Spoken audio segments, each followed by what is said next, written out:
Jason, this is Adrian, who will be moderating the conversation. Hi, Adrian. How are you? Great to meet you. We had an opportunity to have a very candid, very fun, very open, full of swear words conversation with Jason Isaacs. He's absolutely delightful, adorable. It's spectacular to see him here. It was an amazing experience. It was really cool to kind of see what someone in the industry can share for us who are starting in the industry. So it was really, really exciting. And he hopefully wants to get hired by one of our students one day. Look, he said that he's the past and the students are the future, and he's right about that. It was really, really great. It was insightful. Jason Isaacs gave a lot of good advice to a lot of people in the audience, and it was very entertaining. A world of education and opportunity within reach. You're watching MDC-TV. Good morning, North Campus. Are you guys ready and excited for our third Actor Spotlight?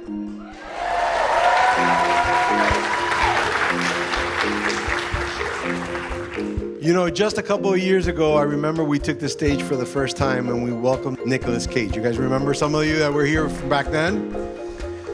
We took it up another notch and we brought back another great talented actor, Tom Hiddleston. You guys remember him, Loki? But I got to tell you, as I'm on this stage, and I'm a big Harry Potter fan. Yep. And I got this just some call from our professor and from the folks at the film festival that says, I've got an actor coming your way. His name is Jason Isaacs. And my jaw just dropped, right? You know, it's just a great thing to be able to call Miami-Dade College's North Campus home of the School of Entertainment Design Technology. But without further ado, see, I'm not the talent. I just get to serve here as the campus president, and I want to make sure that all of you get to hear from the one, the only Jason Isaacs. But before then, I'm going to bring forth, you know, our endowed teaching chair faculty member. And that's what makes MDC so great. It's its faculty. And the one, the only, Professor Adrian Garcia, which will be our moderator and host today. Adrian, can you come out here?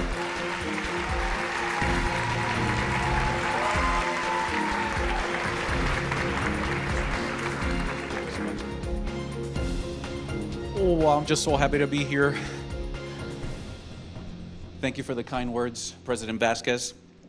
Let me begin by thanking the Miami Film Festival, the School of Entertainment and Design Technology, and the North Campus. Without their largesse, this event wouldn't be possible.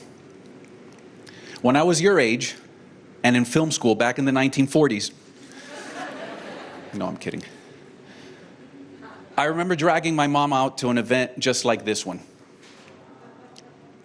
Sir Ben Kingsley was in town with his new film, The House of Sand and Fog, for which he was eventually nominated for an Academy Award. We even saw him outside the theater as he was walking in. My mom waved. He waved back.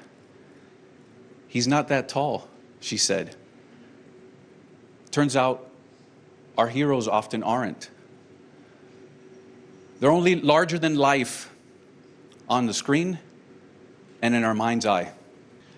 Which brings us to why we're here today. Not to cut down our illustrious guest to size, but to remind ourselves that he's human just like us. So today we get to feel a little closer to the industry. And yes, we get to walk a little taller, knowing that our dreams and our stars are within reach. My mom's no longer with us, but there's not a day that goes by that I don't thank her for making moments like this possible. Because she came to events like these with me. I got to live in LA, work in a larger-than-life industry. And I thank her so much for believing that this Cubanito, born in Hialeah Hospital, could one day share the stage with the titans of the industry. And boy, do we have a titan for you today. He's been celebrated for bringing to life iconic characters like Lucius Malfoy in Harry Potter, Captain Lorca in Star Trek Discovery, and Timothy Ratliff in Season 3 of The White Lotus, which just had its killer finale last week. Let's watch a clip from the White Lotus, please. I couldn't ask for a more perfect family. We've had a perfect life, haven't we? No privations, no suffering, no trauma. And my job is to keep all that from you, to keep you safe. 'Cause I love you.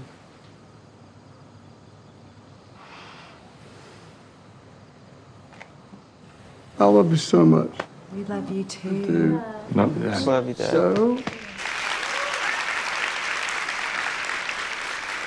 From blockbusters to intimate indies, he's proven himself a master of transformation, and he's left an indelible mark on both television and film. He said yes to coming here today because not that long ago he was up and coming, like you, and he understands that moments like this one can be more than just inspiring. They can be a quiet whisper from the universe that you're exactly where you're meant to be. Ladies and gentlemen, Jason Isaacs.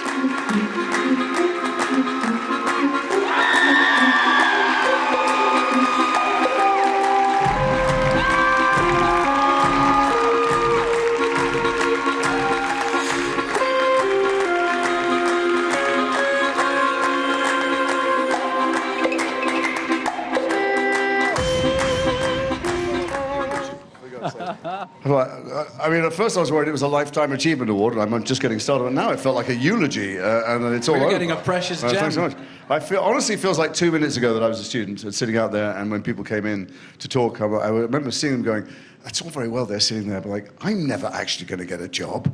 I'm never going to be on stage or be on television." And it feels like 5 minutes ago that I was sitting there, although we didn't all hide behind phones. What's up with that? Do you want to be here in the room with me, or do you want to go home and watch it 2 inches high? Put your phones down. Put them down. Thank you. Yeah? Just, honestly, be present. And then maybe I can say some of these awful defamatory things that I hold back from when I'm on camera, you know. Right. I think we're about to bring out the hot wings. Yes, good. I was desperate to be on Hot. So I'm an addict of Hot Ones. You know the show on YouTube. I love Hot Ones, and I have these fabulous publicists. We all do. That's why I'm so sorry that I and the rest of the cast of White Lotus have been everywhere in your faces for the last 8 weeks on every outlet. But they wouldn't let me on Hot Ones because Lisa did it, and Lisa has 900 billion followers on Instagram, and that meant she was slightly in front of me in the queue, I think. I saw a delightful photo. Can I just say, I am taller than Ben Kingsley. Yes, you just are. So you know. So it's, I do think of myself as small and humble and nobody, but in terms of size, it's just, he's up there. So. Online, I saw a delightful photo of you and your father on a beach when you were a kid. Oh my God! Wow, I think it's a swimming pool, but I know what you're saying. Yeah, huh. My dad looks like something out of a Scorsese gangster movie. He's not. Those sideburns are fabulous, aren't they? So tell us a little bit about your formative years and how your family influenced your career. Well, a surgeon had to remove me from my father's shoulder, which was a terrible affliction. No, there is no formative thing when it comes to telling stories or the job that I ended up in. I grew up in Liverpool, in this very small Jewish community, and not just the world of acting, but the world at all felt like it was something else, that we were in this little bubble sphere, and the world just felt like a long way away. And I had a Liverpool accent, and I apologize. I've given so many interviews the last 8 weeks. If anyone's watched some of it, I'm repeating myself, but some of it is true at least. So I had a Liverpool accent, and we moved to London when I was 11, and I was cripplingly self-conscious. And I'm sure that does lead into me being an actor, I'm sure. I was very uncomfortable in every situation, particularly initially because I had this accent, and I was living in the non-Jewish world, having come from a little sphere, kind of self-imposed ghetto.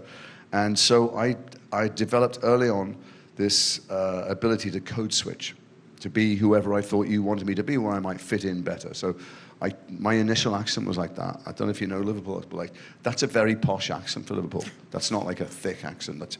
And it was so refined for Liverpool, because I had elocution lessons when I was at school. We all stood there in assembly going, "The rain in Spain falls mainly on the plain." Why is it raining on a plane? I don't know. And so when I moved to London, I couldn't understand why the kids were taking the piss out of me, making fun of me.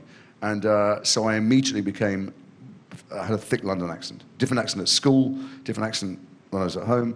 And then I was a pro skateboarder when I was 14, and I was one of the only white kids. And under where skateboarding started in the UK, underneath the South Bank. And I'm pretty sure, thank Christ there are no recordings of it, but I'm pretty sure I sounded like Ali G when I was hanging out with all of them.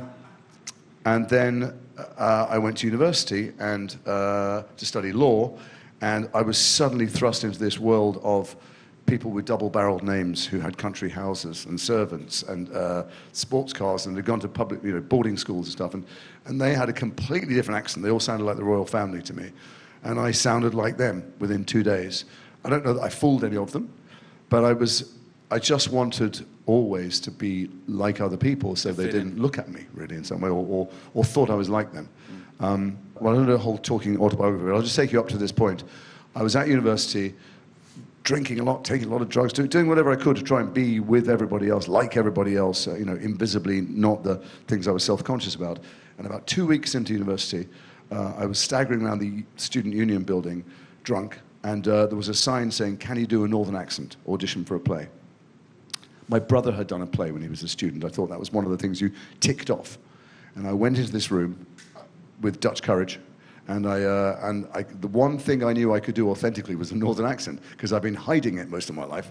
And I auditioned for this play, and they cast me. Horrendous mistake on their part. I'd never done anything like that, or had any ambition to do anything like that. And I went to a rehearsal room for the first time.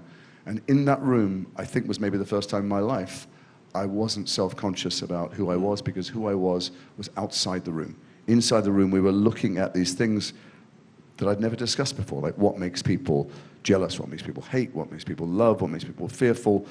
It was almost like group therapy, and we were having honest conversations. I'd never had an honest conversation in my life when I was 18, and I became utterly addicted to the process of discovering human behavior and what makes us who we are. And it feels to me like that was 2 minutes ago. I've never lost my curiosity and hunger for what's going on behind other eyes. I felt like I missed the memo growing up, where people were told how to be. Let's fast forward now for a moment to... You don't want me to walk you through every minute of my entire life? Yes. I thought we were here for a week. All right, go on then. To when you felt like you arrived. Like, what was that moment like? Because this is such a surreal industry. You think that's happened? Totally I honestly don't. It has, absolutely. It's never happened. The moment I felt like I arrived on the planet and that I had somewhere that I was always going to belong was when I had a kid. When my wife, I didn't have my wife gave birth, obviously. But when my first daughter arrived, I thought all the running around and the bouncing around in my head and the ADHD and the trying to find where I belong and who I am, that may continue forever, but there's one thing I will always be, which is Lily's dad. And then Ruby's dad, and that is a responsibility that I can't run away from. But I saw a photo too of you holding her up. How'd you balance her? Oh no! Well, kids have this reaction when they're small. They lock their knees, and you can put your hand like that, and they'll stand straight. And other people in the room go. But yeah, no, I still don't know. Look, I don't know what my next job is. And every time I finish a job, I think I'm never working again. Every time I think I'm never going to work it, or I'll never do anything as good as that. You're pulling our leg, though, right? I'm not pulling your leg. I do. I mean, now I think I probably will. White Lotus was a big show, right? So we're briefly very, very famous everywhere. I've had a few of those times in my life. And I get the subway every day, or I get the tube in London, and I go to the supermarket, I walk the dogs and stuff, and I notice how many people notice me. And I've seen it go up and down. And so for some of the youngsters in White Lotus, they may be thinking, well, I've just been catapulted into a new category. It's going to happen for the rest of your life, yeah, right? And it's a week or two. It's just a television show in England. It's tomorrow's chip wrapping. And I have this to say to the youngsters in the audience who are studying, who are looking at me thinking, yeah, this guy, I've seen him all these things. They're all done. You are not tomorrow, you are today. In fact, I was saying backstage, the holy grail for the entertainment industry has always been what people your age want to watch. And so it shouldn't be old farts like me or my friends who make it. And now the means of making it are so democratic that you can make Avatar for $100 on a laptop. And so there is nothing that, whatever you think the industry was or is, it's changing at an exponential pace, and everybody has access to the castle on the hill. Everybody out there has all the resources of the biggest filmmakers in the world. You may not yet be able to find the same audience, you may not be able to monetize it in quite the same way, but the industry is changing so rapidly, like every other business. So, yeah, I never think I've arrived. And I've had some big breaks, but I never think, I don't know why that is, but I quite like it. I'm terrified every time I get a job. I'm terrified I won't make it or be good enough. I think that's a creative thing, that fear. Sure. When I get offered jobs without auditioning, which is 99% of the time, I did audition for White Lotus, I think I'm going to get there on the first day, and I do the first take, and I see them hovering by the monitor and chatting, and I think they're going to come over and say, I'm so sorry, we've made a terrible mistake. Honestly, you're doing fabulous stuff. You were really stressed out about this audition.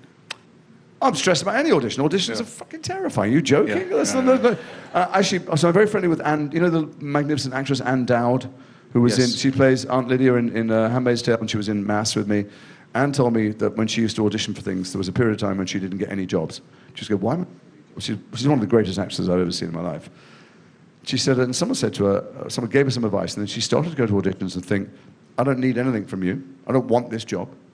I am going to share with you for an hour, or half an hour, what I am doing with this part, how I think this should be, and what I would do if I get the job. And if you're not interested, I don't care. I will let you in to my version of this, and then leave. And she said, I started to book all these jobs, one after the other. And is that your approach now? I don't know. I haven't auditioned for. The only thing I've auditioned for is White Lotus, and I well, got for that one. No, I oddly enough, I've been to acting colleges a lot, and I sometimes teach directors how to talk to actors and stuff. So I've talked about auditions a lot, and I have some pretty clear advice, I think, how you should deal with it. None of it applied to how I behaved. I was stumbling and bumbling and flushing, and always wanted to do one more take, and just thinking. I did it terribly, I think. I don't know what my approach is. I hope I don't ever get asked to audition again. I hated it. Let's roll another clip from the White Lotus, please. Oop.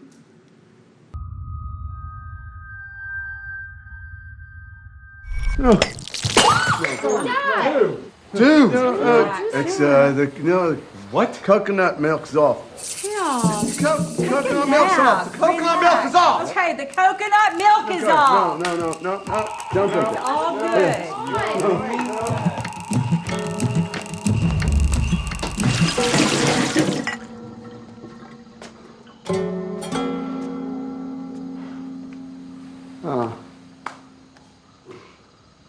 Okay. I'll see you. I'll see you in the morning.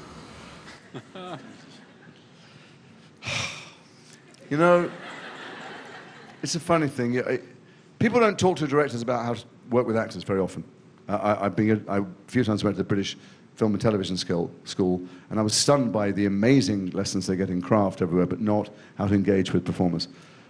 Mike White doesn't get anywhere near enough credit for how the atmosphere he creates on a set of total spontaneity. Although he's written a script, you can go off-piste in any direction, and he just wants the moments to be real and interesting. And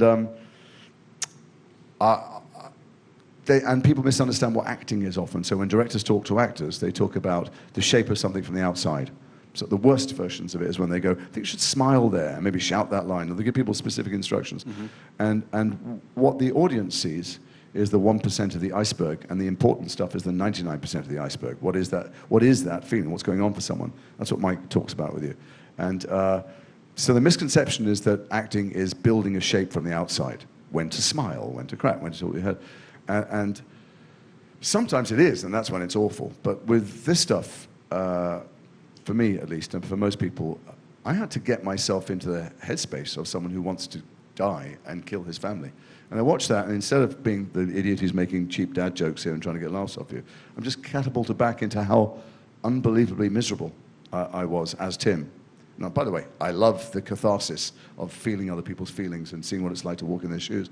But it's a very, very dark place you have to be in to want to kill yourself and to want to kill the people that you love. And to be in that headspace for extended periods of time, right? For hours. Yeah, for hours, for days at a time. Yeah, it was. So it's funny. You took all the joy out of me watching that. I was just somehow just trampling back into just what a terrible day I had doing that. Yeah. I'd like to switch gears. We're talking about your your real family, and now let's talk a little bit about the family on the White Lotus. It's so easy to label them as a dysfunctional family. I mean, there are flaws Who's all a functional? over. Right? Hands up anyone who grew up in a functional family, whatever the hell that is. I mean, you know. I'm sure I'm an actor because something was very cracked in my childhood, and there were all kinds of fissures and insecurities and problems. Oddly and interestingly, some people who remember me, they remember me as a very confident or obnoxious one. It was such an act I was putting on. But then it's Mike's forensic microscope, and nobody is that functional. No family is that functional when you dive deeply enough into them. But, yeah. So what's your take on the Ratliffs? You know, well, I've seen a lot of them. I lived in LA for a while, and I left because we are wealthy like that. But I saw what happens around that much wealth and privilege. It very rarely produces healthy results. You had a house out there for a little bit. Yeah, I did a TV show that was picked up, and I got there, and my kids went to school, and the show was cancelled. But we stayed for a few years. But that kind of money, that kind of generational wealth and inherited reputation, and I'm sure the Ratliffs, there are statues of them. I'm pretty sure that there'll be a Ratliff wing of Duke University anymore. He was working all the time. Victoria, for how many years, I don't know, has lost herself to drugs. And those children are growing up under an enormous shadow.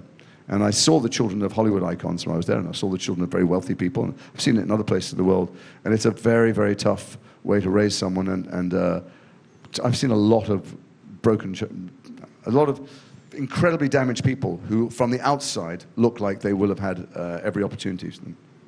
And that's what they are. I think he loves his kids and is enormously disappointed by them. I thought Patrick had an interesting journey because for 5 episodes, people thought he was a complete douchebag, with a horrendous. And people making these comparisons between Saxon and Jake Lacey's character in season 1. But actually, when he comes to me in episode 7 and begs to know what's going on and says, "I'm nothing without you. I'm nothing," and you realize, wait, I've watched him try and pick up all these women, and it fails continually. Actually, he's all mouth. And he's just a shadow of a human being waiting for the opportunity to step into the limelight or to try and be something like his father, but it's just not working for him.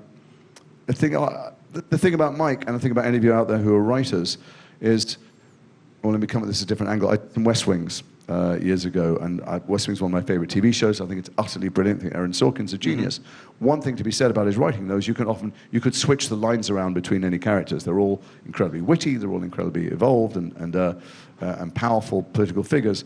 That's not true of Mike. Every single character is so uniquely defined, even within the family. Lachlan and Piper and Saxon are so much themselves. And the other thing they're not is representative of some archetype in America. They're not. Mike doesn't write symbolically. He's not a polemicist. They are all utterly individual and human. And when the episodes first, he lays out his stall slowly and gently, people thought people think he's dealing with big themes.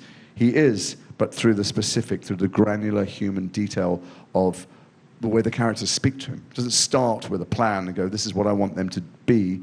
It's almost like they reveal themselves to him. Let's talk about the third family then, the cast.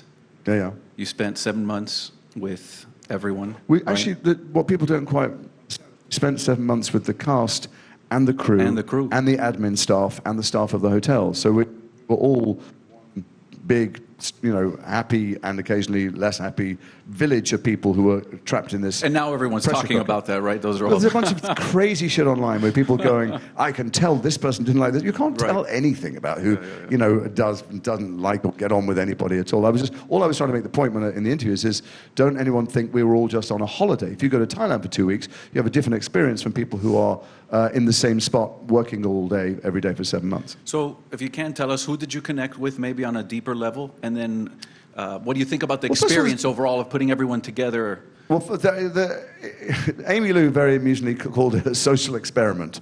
And it's not true that Mike and Dave, his producer, do it in order to produce the kind of tensions and fissures that you see in the story. It's just a consequence of the fact that we were in Thailand. If it's quite a long way to pop home for the weekend. And what do I think about it? I've been away and worked a lot. Peter Pan was 14 months away in Australia, and I've been away a lot making jobs, making programs. But I've never had that much time off. It's the time off where you have time. You wake up and you're on it's a little bit Groundhog Day-ish. When you've had 10 massages and you've been out, on a boat 5 times, you feel like, I've met every fucking fish in the ocean here. I don't need to meet them. At some point, you're like, now what am I going to do? And you can stew there. You can go to the gym all day, every day. You can, people are unanchored, a long way from home. It's hot, there's alcohol and stuff. We got out, my wife and I. We went out around Thailand, we went to other countries and stuff. Other people didn't ever leave this kind of gilded cage. What do I think about it? That's part of what I've always loved about this job, that there's an instant family or an instant village. You know, it's like a moving circus with all of the fun and trauma and makeups and breakups and all the rest of it.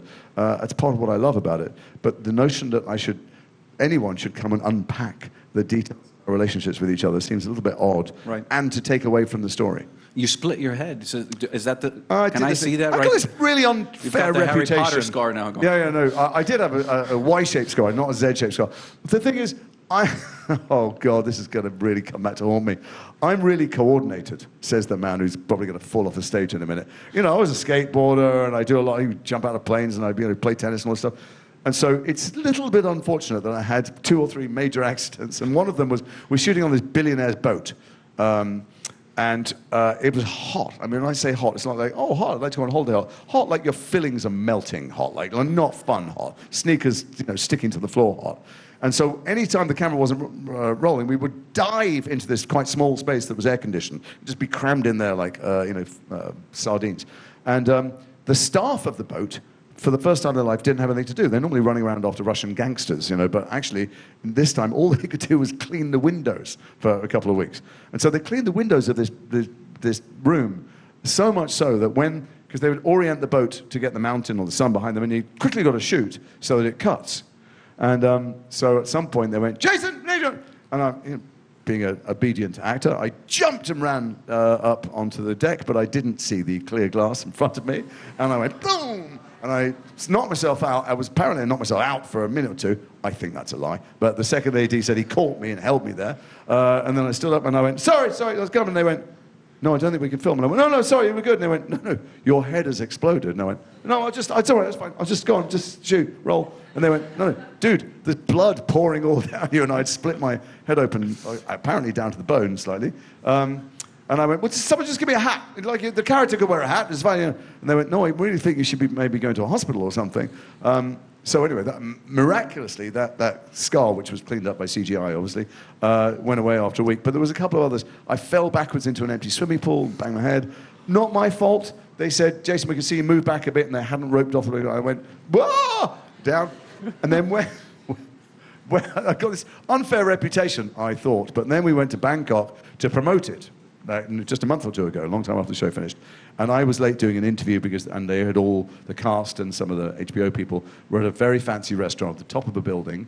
And I was embarrassed to be late because it was, official dinner thing. And I came out of the elevator and I saw them, they waved, and I ran towards them, not knowing that between me and the island they were on was another swimming pool, and just dropped into the thing. It was carried on walking as if I was completely fine, because my head was above water, and then sat at the table and everyone went, let me get you towels. And I went, no, it's fine. It wasn't fine. Well, I'm sure you noticed all the pillows we put backstage just for... So anyway, I have a reputation within the crew for being a bit of a klutz, but the opposite is... So I got one more for you before we get some from the audience. You know that the show's a meme factory. It was. Yeah. I'm quite glad. I mean, it's been interesting being in the glare of the public and every single website in the world for 8 weeks. I'm glad it's over because I have a bit of a loose lip. And I make some stupid joke thinking I'll amuse an audience in front of me. Written down, it doesn't look quite as witty. Maybe it's not witty in person either. But when it's amplified on 8 billion websites, it's witless. You didn't sink this ship because the ratings are the best that the show's ever had. Yeah. Even my idiot mouth couldn't drag the ratings down, yeah. So audiences don't just watch anymore, they react. They shape the story in real time. I heard you talking about that a little bit. They don't shape the story. We've already filmed it. Yeah. They shape the reaction the to publicity it. story. Yes. Right, yeah. When you're acting, you're in the moment. But once the camera stops, comes the promotional work, the touring, the traveling, and dealing with the audience's reaction. That's all a big part of the job. How do you manage that? You only deal with the audience reaction if you read everything that's written. There are numbers of people who don't look. I just occasionally dabble and read basically every single thing that everyone's ever written and every comment on every website because I find it interesting and it's new. And one of the fascinating things has been not just, let me come at this from a different angle. Mike White did something extraordinary that I only realized when we were broadcasting. I knew it was well written. I knew that we were making interesting stories when we were telling them. What I didn't realize is how perfectly he uses the form. he writes weekly television to be weekly television. If you binge it, it's still great. But if you have a week in between the episodes, that's exactly what he's planned it for the ideas to percolate and germinate and many other words end with 8, whatever it is, and give you a chance to talk to each other about it. So that I think has been very interesting to watch. But another thing that I didn't know about the internet, by the way, I'm a geek, so I was on the internet before there was the web, and I go to AI retreats at Google and all this stuff. So I'm interested in everything about how the online world works. But what I hadn't seen is, if I said something at some point, I said numbers of silly things in interviews, and I looked, and there were literally 5 people on the internet who went, that was stupid, I don't know why I said that. And then a website picked up and said, huge fan backlash against Jason Isaacs. And I went, oh no, I think it was 5 people, and 2 of them live with their mother. What are you talking about? And then another website went, yeah, that's right, the fans are furious. And I went, are they? Oh my God, where are these fans? I searched for them, 12 different spellings of my name, but then it becomes its own thing. And so then there's a kind of steamrolling thing, and it picks up until hundreds of websites pick it up because that's what they do, and every word that any of us uttered was amplified. And then suddenly there were fans going, yeah, that's right, that's really annoying. And so it was really interesting to watch. It could derail awards campaigns. We saw that. Well, yeah, who knows? I mean, yes, possibly, who knows? But it was interesting to watch how that happens and to begin to understand the mechanisms of that stuff too, because there's not many new things as an actor to encounter after this many years of doing it, and that's all been fresh and new to me, and I'm kind of glad that it is winding down, that this will be probably the last interview I do about White Lotus. I have, oddly, 3 independent films coming out, which are very different. You don't get the same platform. I'm going back to England tonight. Romeo and Juliet? I have Salt Path coming out first in England, which is the film with Gillian Anderson.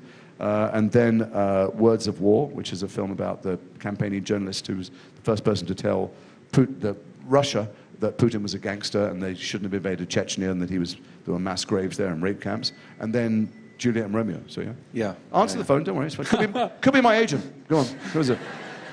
And Gillian Anderson. She's so amazing. She's fantastic, and the film is fabulous. But it will be a very different experience. I'm a little bit bored of, I'm sure the audience too, of talking about myself and White Lotus, because I don't think I've got anything new to say. And actually, of course, Mike says it best in the show. And I was looking forward to going back to work and doing my day job, which is hiding myself, who I'm not that comfortable being in public and being other people. But in fact, I'm back on the promotional thing, because indie movies need much more help than White Lotus. Not just to be sold, but to even continue to exist, because the indie world is having a very tough time because audiences are not going to the cinema. And so yeah, the whole thing has been very interesting. I'm kind of sick of selling things by now, but it's my job, and I will keep doing it till the 3 films are out. So I'll throw out the next 12 White Lotus questions. It's fine. Let's take a couple questions from the audience. Hello. Hi. Don't worry, I don't have a question about the White Lotus. No, I don't mind answering questions about anything. I'm just saying generally, I'd like to be acting again. When I grew up as someone when I started acting and being interested in acting, I knew nothing about the actors. That generation of De Niro, Pacino, all those people in those great movies, I didn't know what their sexual preferences were, or their religion, or their politics, and it meant I could suspend my disbelief and watch them be anything. And I just don't think people should know too much about me, because then when you watch, you go, oh, he doesn't talk like that, or he doesn't think like that, or he doesn't move like that. And I'm just, I was in Angels in America, the first productions of it at the National Theatre in England. People shouldn't be knowing that I'm married with kids and stuff. They should believe whatever they're watching. So I'm really happy to be here, and I love talking to students, and because maybe you'll give me a job in a couple of years. But I'm just saying that I'm more comfortable. There's 2 places I stop. My brain isn't firing in a million different directions. One is when I'm on a tennis court, and the other is when I'm being someone else. Almost all the rest of the time, my brain is firing in the future and the past, regretting, rerunning things, planning things. And I like to feel that stillness that I get, and I haven't felt it for a while. So anyway, sorry. So my question is related to acting. And please speak up. You may not have noticed, but you're wearing a mask. Sorry. So my question is related to acting. And first of all, I do want to say thank you for your wonderful body of work. And I did it just for you. I wasn't even born when some of your stuff came out. I knew you were coming. But you have actually played a character that I quite like in a video game, Lord Enver Gortash. But it cannot be an equal. you can be my equal. And I was very curious about how that was similar or different to your experience with acting, and like what drew you to do voice role when you usually do roles physically. Thanks. So I love voice work because I've had so many accents in my life, and one of the shocking things when you leave drama school is that you only get cast for things that you look like.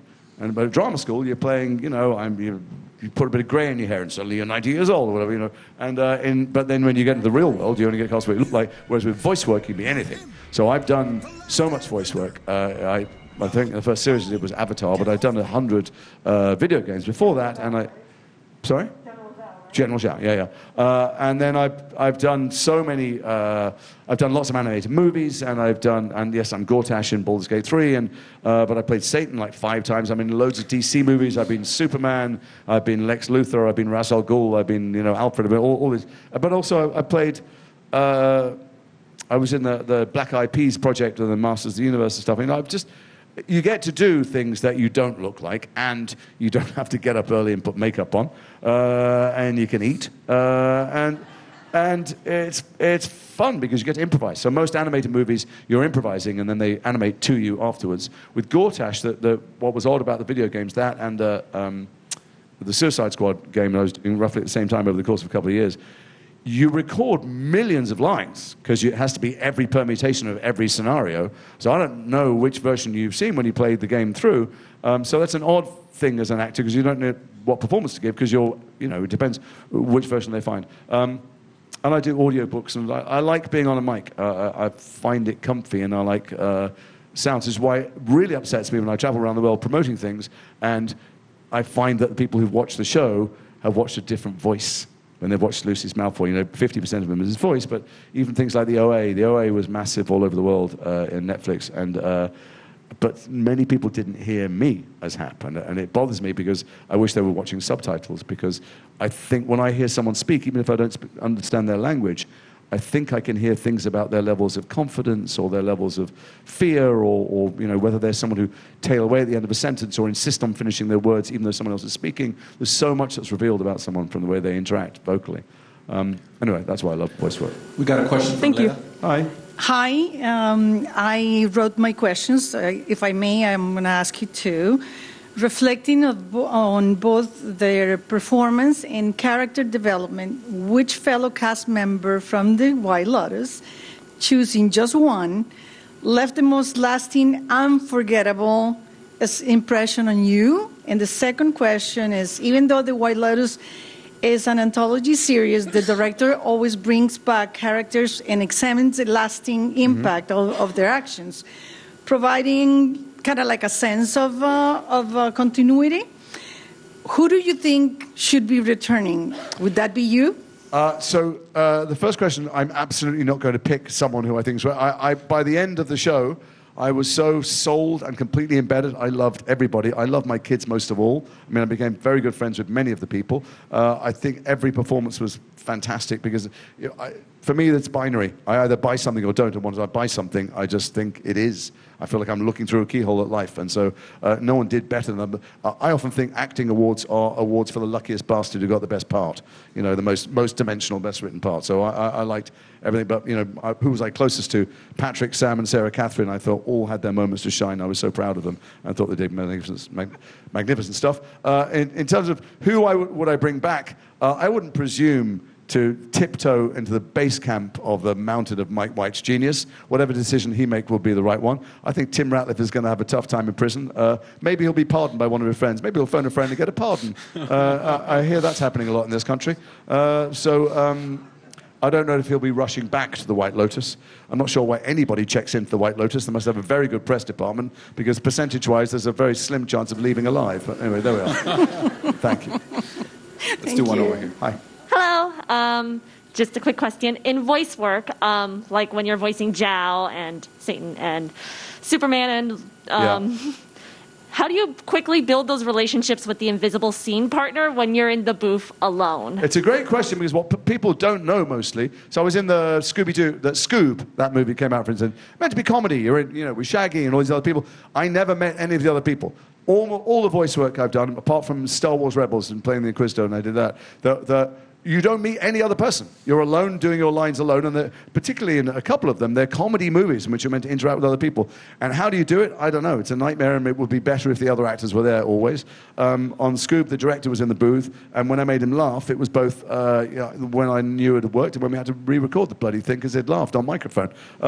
So I don't know. It's a crazy system they developed. I guess I did. You said the same thing about Mike White, that he would cackle sometimes. Oh, he was shrieking and cackling behind the lens, behind the monitor, and then shouting out, "Hey, why don't you?" And then throw this crazy suggestion in, and you don't want to stop the machine. And you want to go, "Are you kidding? You want me to do what?" And then you would do it and just fold it in and trust him in the edit. But I don't know why they don't put us all together. On the Dark Crystal, it's because there were 100 actors all over the world. But it is bizarre that you record by yourself because that isn't acting, of course. It's the same with ADR though, which I think will go away with AI now. We won't need to do much ADR at all.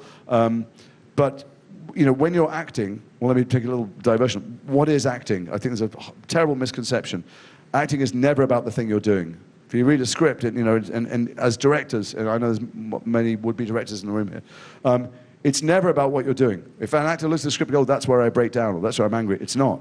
That's where you try and make the other person apologize, or that's where you make the other person fearful. All your energy should be directed at even now, if this was scripted, it looks like me giving a little monologue, but all I care about is you nodding and thinking I'm clever or wise or whatever, I'm looking for that reaction from you now, and what is my fear is that I'll look at you and you're actually doing it, getting a text or something, and I'm like, oh, she's not listening. But all of my efforts and energy and mental effort is what the script I want to write in your head.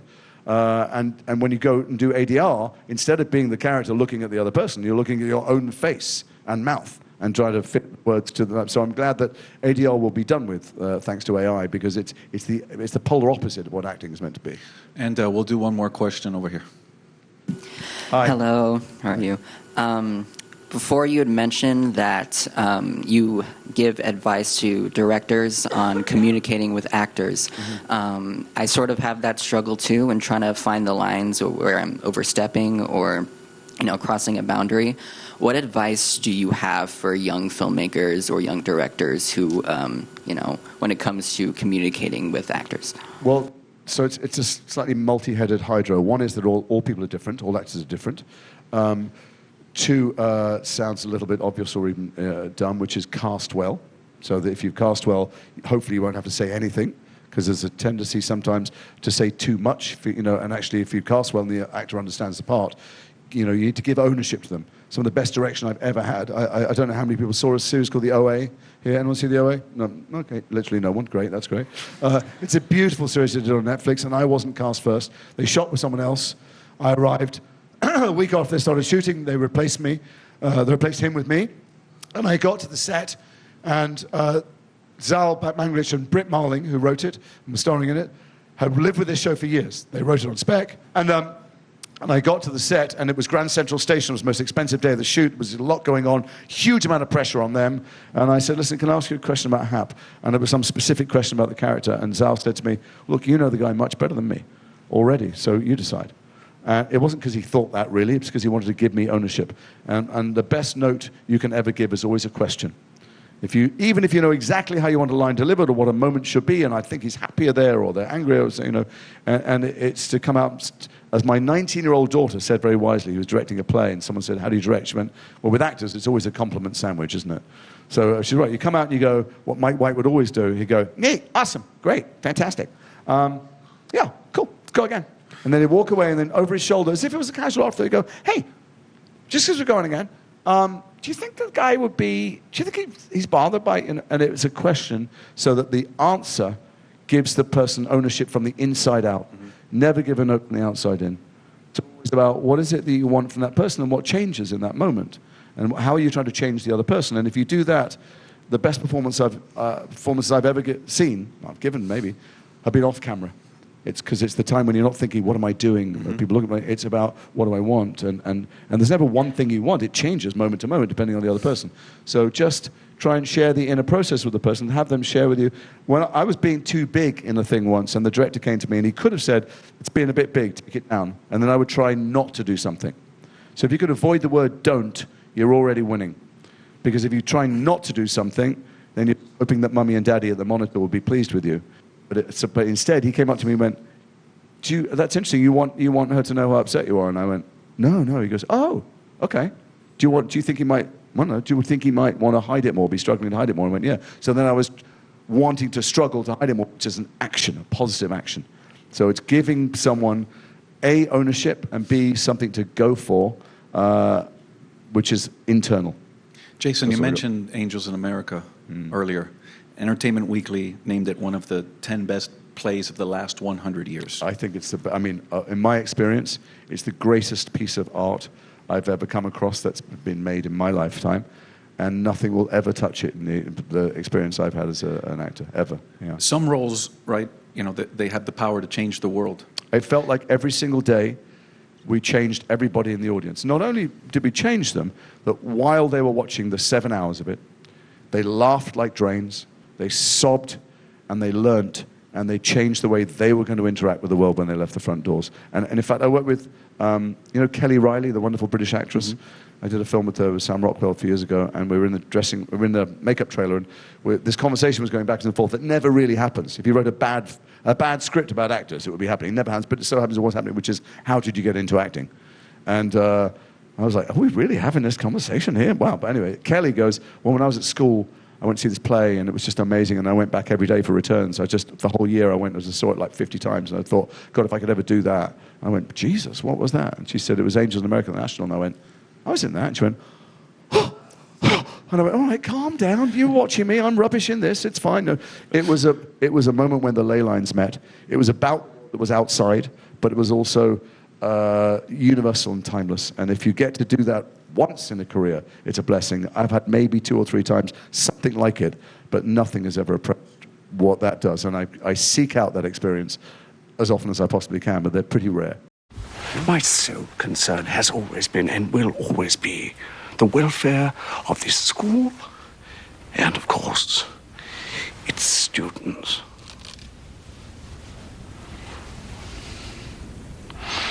The culprit has been identified, I presume? Oh, yes. Ah. Only this time he chose to act through somebody else by means of this. I see.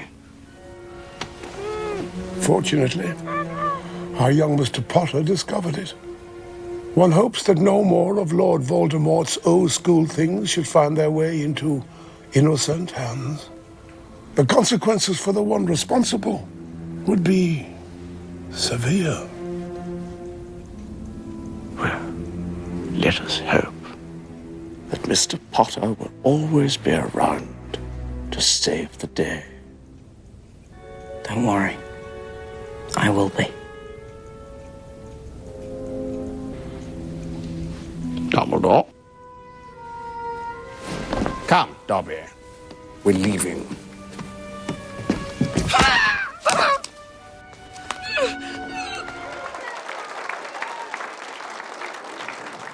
Now, are we running out of time, or should I do quick answers for the people who've already committed to standing up? What's our time?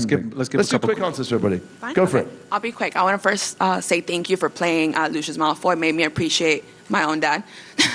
And then, by comparison, I hope, by contrast. Exactly. Because I thought my job in that film, you wouldn't want to know, as Stanislavski said, it wasn't about, he didn't write a book about method, that was one chapter. He wrote a book about understanding your piece in the bigger puzzle and how you can serve that. And my job was to make everyone understand why Draco was such a horrible little shit at school. I know. Because he came from a loveless household. No, sorry, go on. But yes, thank you for that performance. Big Harry Potter fan. We talked a lot about directing.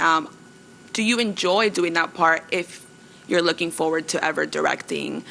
If you do, would it be a TV show, play, or a movie? Oh, everything's exactly the same to me. The gigantic movies or a workshop that no one's ever going to see in a room and you're just reading a play out. It's all storytelling. None of it makes the slightest bit of difference. Now I'm older and have kids, and I like to get paid properly sometimes, but I still do first-time directors' films all the time. I do a lot of stuff that never comes out. So the medium doesn't matter. It's just the storytelling. And I've directed a little bit. I might do it again.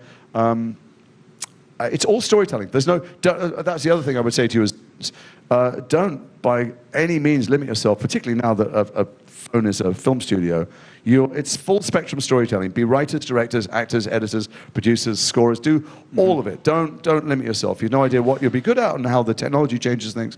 And so I might direct, but sometimes I'm an EP and sometimes I develop scripts and stuff. And there is no difference. They're all the same discipline. All right, we've got time for one final audience question from Sophia. Hi. Hi. So we heard about how you help become a better actor on set, like when the director helps you. But what's something that you do when you first get the script? Like in the OA, you play my absolute favorite villain, and I love how you took that role on. So how do you go into that character without forgetting yourself when you go off set? Without forgetting myself, and I mean, how do I shake it off when I leave the set? So how do you really indulge yourself into that character? I'm really glad you asked. So not many people watch the OA. It's a brilliant, brilliant TV show. But you asked me about him being a villain. It's a question I get asked a lot about playing villains. I don't take a part if I don't think that character looks in the mirror and thinks they're doing the right thing. So Lucius Malfoy, for all that it's a magical world, he's a racist.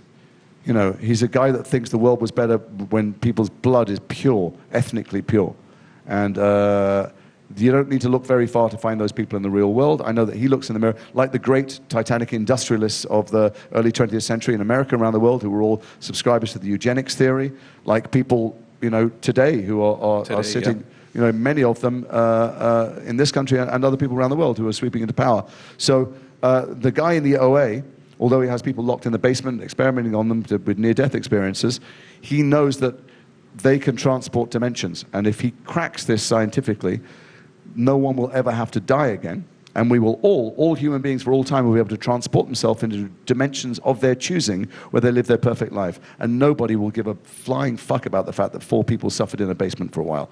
And he knows that will be, that what he's going to bring to humanity will change things forever in a way that makes curing cancer look like putting a Band-Aid on.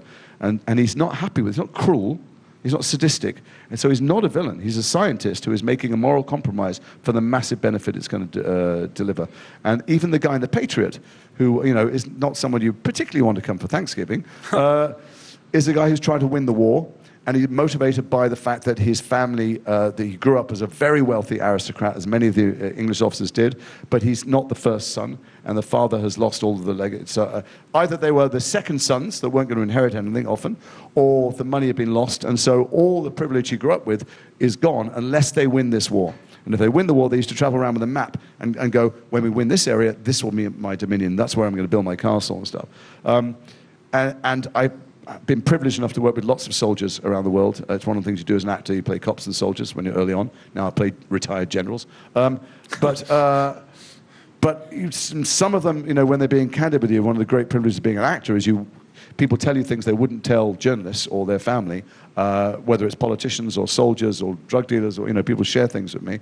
And that when the firefight starts, everything that moves, anywhere near you, you're going to kill when you're scared. And you fire at anything, at everyone, and people kill their prisoners and often have in conflicts because they're too expensive to transport and to feed, and they weigh you down. So the guy in The Patriot thinks he's doing the right thing. You don't get to kill anyone else unless you see them as subhuman. So you might think he's incredibly cruel. He's trying to win the war quickly by demoralizing the enemy and slaughtering their families and stuff. I believe that he believes he's doing the right thing. So, that's why I take those parts, and some of them, if they're well written, that's why I take them, and people think I've done them well. And B, you should meet my wife. The idea that I come home and carry any of that shit in my household, the locks will be changed in the first 5 minutes. It's acting. That's funny. Jason, as we wrap this interview up, we're going to play a game, and it's the name of the game is You Can Only Save One. Okay? Oh. All right. So just one or the other. Simple. This is not shag, marry, throw off a cliff. It's not the one we're going to go. So tea with oatmeal or coffee? I'm a tea boy. Yeah, I'm an English. I have tea backstage. Yeah. I heard you travel with them. I travel with tea normally. Actually, no, I didn't bring my cup because the top snapped off it this morning. That's right. I normally have tea backstage. Yeah. Tennis or extreme sports like whitewater rafting? Tennis. I live to be on the tennis court. I will be on it all day, every day. I'm going this afternoon. I've got a USTA mixed doubles match this afternoon. Oh, yes. What? Yeah, fabulous. Yeah. A West End production. I'll put on a dress. Can I play? Yeah, let's come please. A West End production or another 7-month shoot in an exotic location? It depends who wrote the script. I get offered plays all the time. If I'm going to go on stage every day, I want to make sure that I deliver something that is worth the unbelievably expensive night out for the audience, and not just a repetition of something they've seen before with different actors. This one's a little cheeky. A memento from a shoot or a cool item from a car boot sale? Oh, God, I love car boot sales and yard sales. That's a garage I live sale. for them. Garage sale, yeah. In Hollywood, you want to see the stuff that people put out on their lawn, like, because they're so rich. They don't, and you're like, are you kidding me? That for $1? Yeah. Well, an interview where you play with puppies or one where you read thirst tweets about I'm you? so glad you asked about that. I don't know if anyone's seen the BuzzFeed. The BuzzFeed do a puppies interview, and they do the thirst tweet thing. I don't know which one was worse. The first tweet, I didn't quite know what it was, and like 2 tweets in, I'm like, holy shit, I've got children, and they're going to watch this. But those puppies savaged me. Blood was gushing. I had scars. My shirt was covered in blood, and they didn't put it in the final edit because they're rescue puppies, and nobody would rescue those puppies. So anyway, they've sunk there, and the only other person they've savaged is Daniel Radcliffe. So it's clearly something about the Wizarding World they're not fans of. Yeah. And the final, you can only save one: Duke University or Miami-Dade College? Oh, you don't have to. Let me say something about Miami-Dade College.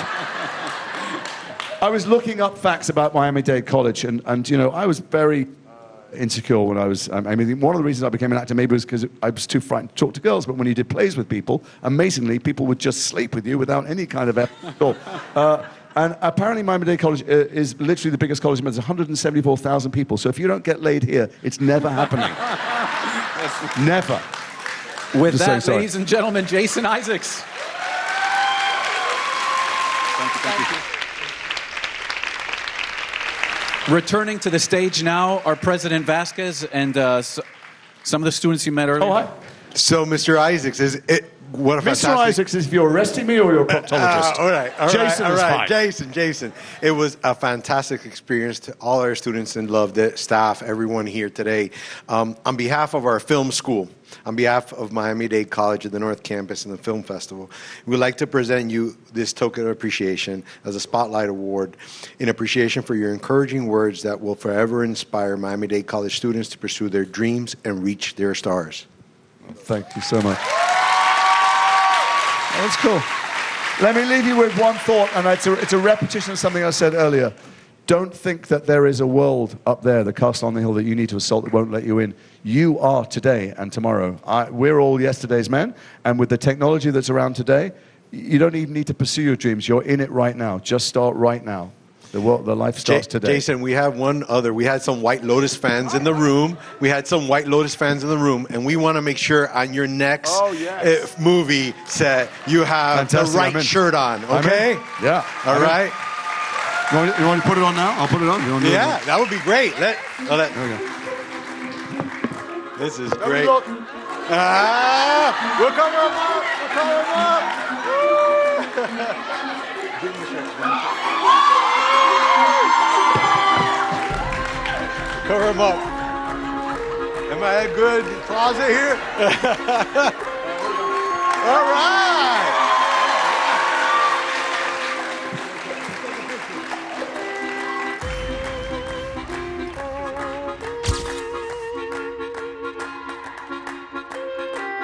We're outside. Above it, below it. Let's go across the whole thing.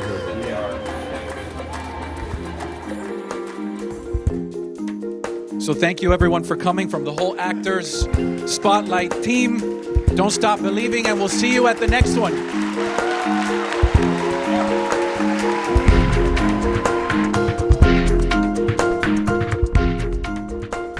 A world of education and opportunity within reach.